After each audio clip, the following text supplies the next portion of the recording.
अस्सलाम वालेकुम students, sir Aqeel education की जानिब से I am your teacher Akeel Ahmed. आज मैं आपको कॉस्ट अकाउंटिंग पढ़ाऊँगा। कॉस्ट अकाउंटिंग का एक lecture theoretical what is cost accounting, cost accounting क्या होती है वो मैं अपलोड कर चुका हूँ। उसमें मैंने कॉस्ट अकाउंटिंग के बारे में बताया क्या होती है। आज का लेक्चर मेरा थ्योरेटिकल है। इसमें मैं बताऊँगा कॉस्ट एक्सप्लेनेशन, कॉस्ट एलिमेंट्स बताऊँगा। कॉस्ट के एलिमेंट्स क्या होते हैं। जब तक देखें स्टूडेंट्स, जब तक आपको छोटा सा थ्योरेटिकल लेक्चर समझ में नहीं आएगा आप कॉस्ट अकाउंटिंग नहीं कर सकते, हर सवाल में फंसेंगे। इसलिए बेहतर है कि आज का लेक्चर में कॉस्ट एलिमेंट बता रहा हूँ, इसको समझने की कोशिश करें। इनका ताल्लुक पूरी कॉस्ट अकाउंटिंग में आएगा। ठीक है। कॉस्ट एलिमेंट के हवाले से हमारे पास एक पहला एलिमेंट है डायरेक्ट रॉ मटेरियल्स। आप जानते हैं कि जब कोई प्रोडक्ट बनती है तो उसमें 3 चीज़ों का इश्तराक होता है। जैसे मेरे पास ये एक पेन है, पेन बनाने के लिए मुझे 3 वैल्यूज़ को ऐड करना पड़ेगा। एक तो ये पेन के ऊपर जो आपको नज़र आ रहा है प्लास्टिक का सारा चीज़, ये मटेरियल है। मटेरियल है जो हमें नज़र भी आ रहा है, मटेरियल है। इसको बोलते हैं direct raw material. Direct raw material है। फिर इस पेन को बनाने के लिए इसका डिज़ाइन करा गया, इस तरह के लाइनें सब कुछ करी गई है। लेबर ने काम किया, मजदूरी ने काम किया है। उनकी मजदूरी नज़र आ रही है, ये क्लिप बना हुआ है, ये ढकना इस तरह बना हुआ है, ये सारी चीज़ें। तो डायरेक्ट लेबर भी नज़र आ रही है। यानी पहले रॉ मटेरियल था, रॉ मटेरियल को कन्वर्ट करा मज़दूरों ने मिलके फिनिश गुड फराम करने के लिए। तीसरा एलिमेंट होता है अदर एक्सपेंसेस, यानी दीगर अखराजात भी शामिल होते हैं। इलेक्ट्रिसिटी इस्तेमाल हुई होती है, जिस जगह बना रहे हैं वहाँ का किराया होता है, 1-2 काम करने वाले लोग होते हैं उनकी तनख्वाहें होती हैं, ये दीगर अदर किराया होता है। इनको जमा कर लें तो पता चला 3 चीज़ें किसी प्रोडक्शन की मैन्युफैक्चरिंग के अंदर 3 चीज़ों का होना बहुत ज़रूरी है। एक डायरेक्ट मटेरियल होना चाहिए, एक डायरेक्ट लेबर होना चाहिए, और दूसरा फैक्ट्री ओवरहेड। फैक्ट्री ओवरहेड के अंदर ये इनडायरेक्ट सारे एक्सपेंसेस होते हैं, यानी इनडायरेक्ट रॉ मटेरियल होता है इसके अंदर फैक्ट्री ओवरहेड में, इनडायरेक्ट लेबर होती है और इनडायरेक्ट एक्सपेंसेस होते हैं। इन तीनों को मिला के फैक्ट्री ओवरहेड बनता है। जब हमारे पास तीनों चीज़ें आ जाएँ, direct material, direct labour and factory overhead, तीनों को जमा कर लें हम, तो एक प्रोसेस शुरू होता है, प्रोडक्शन प्रोसेस हो जाता है। और वो एक टाइम के बाद प्रोडक्शन प्रोसेस रुकेगा तो उसके 2 हिस्से बनेंगे। एक फिनिश गुड मिलेगी, बिल्कुल तैयार शुदा माल मिलेगा, और एक छोटा सा हिस्सा आपका जो है अनफिनिश गुड्स मिलेगा, यानी unfinished good, incomplete finish good जो होते हैं। ठीक है। जब अनफिनिश गुड्स है तो वो वर्क इन प्रोसेस एंडिंग कहला रहा होगा। जो नेक्स्ट ईयर में कुछ थोड़ा सा और काम करेंगे तो वो फिनिश गुड में कन्वर्ट हो जाएगा। तो स्टूडेंट पता चल गया किसी प्रोडक्ट को बनाने के लिए 3 चीज़ों का होना ज़रूरी है, रॉ मटेरियल, लेबर और अदर एक्सपेंसेस। जब 3 चीज़ों को एक साथ प्रोसेस कर देते हैं तो प्रोडक्शन प्रोसेस शुरू हो जाता है, और जब प्रोसेस एंड होता है तो उसमें से एक हिस्सा जो है तैयार माल आता है, और एक हिस्सा कुछ चीज़ों की वजह से, कमी की वजह से वो मुकम्मल नहीं हुआ होता, वो अगले पीरियड में मुकम्मल होगा। ठीक है।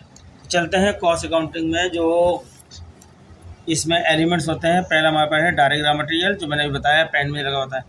मैं पढ़ता हूँ, सामने लिखा हुआ है वक्त बचाने के लिए, फिर बाद में इसकी उर्दू बताता हूँ। Direct raw material are the material, direct raw material वो मवाद होता है, वो मटेरियल होता है that can be easily identified, जो बआसानी नज़र आ जाए, and directly attributed to the production of a specific product, ख़ास प्रोडक्ट के ऊपर उस डायरेक्ट मटेरियल को जो है चार्ज कर दिया जाए। ठीक है। These materials are an essential part of the finish product. ये मटेरियल जो है फिनिश प्रोडक्ट का एक लाजमी जुज़ होता है। For example in the manufacturing of a wooden table, जब हम एक लकड़ी की टेबल बनाते हैं, तैयार कर रहे होते हैं, तो the direct raw materials would include, जो डायरेक्ट रॉ मटेरियल इंक्लूड होगा, दी वुड लकड़ी होगी, एंड एनी अदर कंपोनेंट्स, लकड़ी के और दीगर जो कोई भी कंपोनेंट जो होंगे specifically use to create the table, table को क्रिएट करने के लिए, पैदा करने के इस्तेमाल होते हैं। ये लकड़ी की कीलें सी होती हैं, वो लकड़ी में ठोक दी जाती हैं, तो वो भी डायरेक्ट रॉ मटेरियल होता है। फ्रेंड अब पढ़ते हैं direct labour. Direct labour refers to, direct labour से मुराद to the cost of the workforce, जो काम करने वाली वर्कफोर्स है उसकी कॉस्ट होती है, डायरेक्टली इन्वॉल्व होती है इन द प्रोडक्ट, जिसका काम प्रोडक्ट पे नज़र आता है, डायरेक्टली चार्ज कर जाती है प्रोडक्ट पे। ठीक है। प्रोडक्शन प्रोसेस के अंदर दिस आर द एम्प्लॉई, ये एम्प्लॉयज़ होते हैं, who directly work on manufacturing the product, जो बराह रास्त मैन्युफैक्चरिंग प्रोडक्ट के ऊपर काम करते हैं वर्कर, और प्रोवाइड दी सर्विस और अपनी खिदमत मुहैया करते हैं। For example, in the manufacturing of a car की तैयारी में direct labour would include, direct labour में शामिल होगा the wages of assembly line workers, यानी वो वर्कर जो बिल्कुल नीचे जो मटेरियल को जोड़ने का काम करता है। असेंबली लाइन जो होती है जहाँ पे सब चीज़ें अलग अलग बिखरी होती है, उनको वो लाइन में ला रहा होता है। वेल्डर्स होते हैं जो जोड़ रहे होते हैं इस असेंबली लाइन में। एंड अदर इंडिविजुअल, दीगर फर्द directly involve in assembling the car को जोड़ने में, कार को बनाने में लगे हुए होते हैं वर्कर, ये डायरेक्टली, इनको बोलते हैं डायरेक्ट लेबर। थर्ड,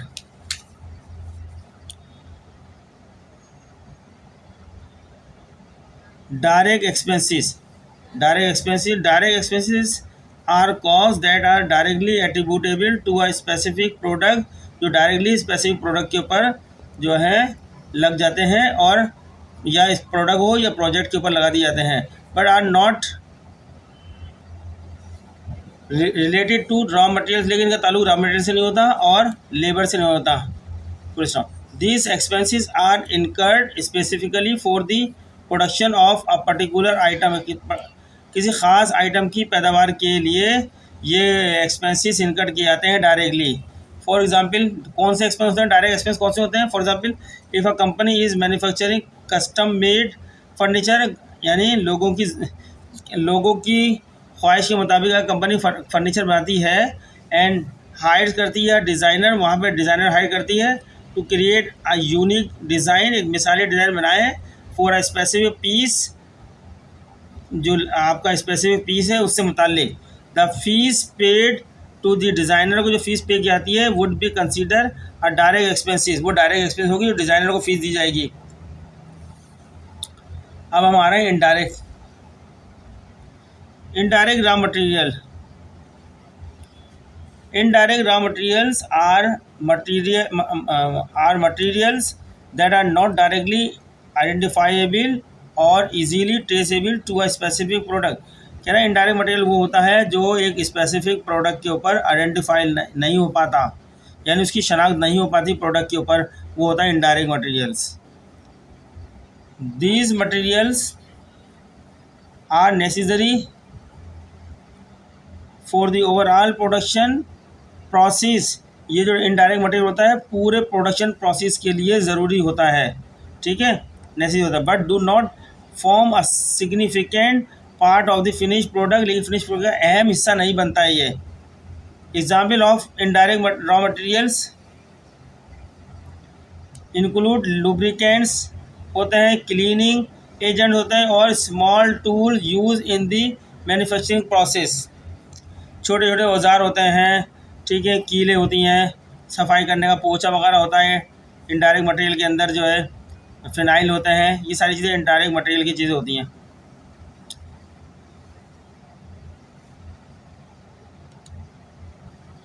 पांचवा, indirect labour. Indirect labour refers to the cost of labour that is not directly involve, ऐसी कॉस्ट ऑफ लेबर जिसका ताल्लुक डायरेक्टली प्रोडक्शन के अंदर इन्वॉल्व नहीं होता है in the production process, but support, लेकिन ये सपोर्ट करती है दी ओवरऑल ऑपरेशन, पूरे ऑपरेशन को ऑफ द बिजनेस, कारोबार के। This include employ who performs task such as, ऐसे एम्प्लॉय जो परफॉर्म करते हैं काम, जैसे सुपरविजन होती है, निगरानी का काम करते हैं, क्वालिटी होती है, क्वालिटी कंट्रोल का काम करते हैं, मेंटेनेंस का काम करते हैं, और अदर सपोर्टिव रोल्स, वो होते हैं इनडायरेक्ट वर्क, जो डायरेक्टली प्रोडक्ट के ऊपर काम नहीं करते। इनडायरेक्ट लेबर वो होती है जिसका ताल्लुक डायरेक्ट आपकी प्रोडक्ट पर नहीं होता, बल्कि इनडायरेक्टली होता है उसका ताल्लुक, जिनके नाम बताए हैं, जैसे यहाँ पे आपको सुपरविजन होती है, सुपरवाइज़र होता है, क्वालिटी कंट्रोल होता है, एंड मेंटेनेंस होता है। मैंने बताया इन सब के जितने भी खर्चे आते हैं वो इनडायरेक्ट खर्चे होते हैं लेबर के हवाले से।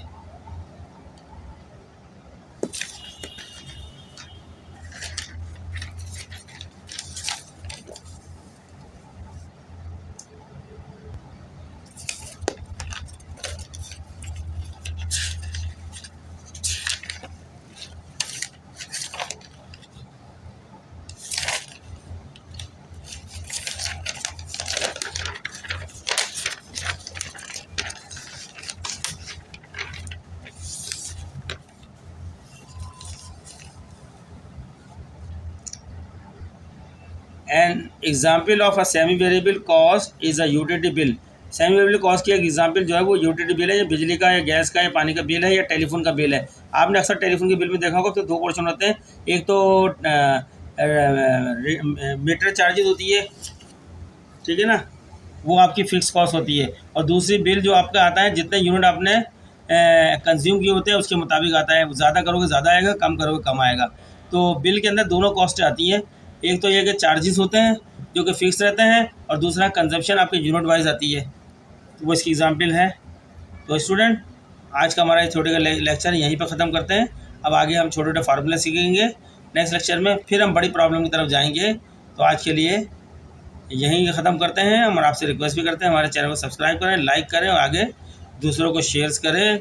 हमारे को जैसे जैसे वक्त मिलेगा हम आपके जो है पहले किताबी सवाल कराएंगे, फिर पेपर के सवाल भी कराएंगे, ठीक है ना स्टूडेंट। चलते हैं, नेक्स्ट लेक्चर का इंतज़ार करें हमारे, इसको हम अपलोड करते हैं।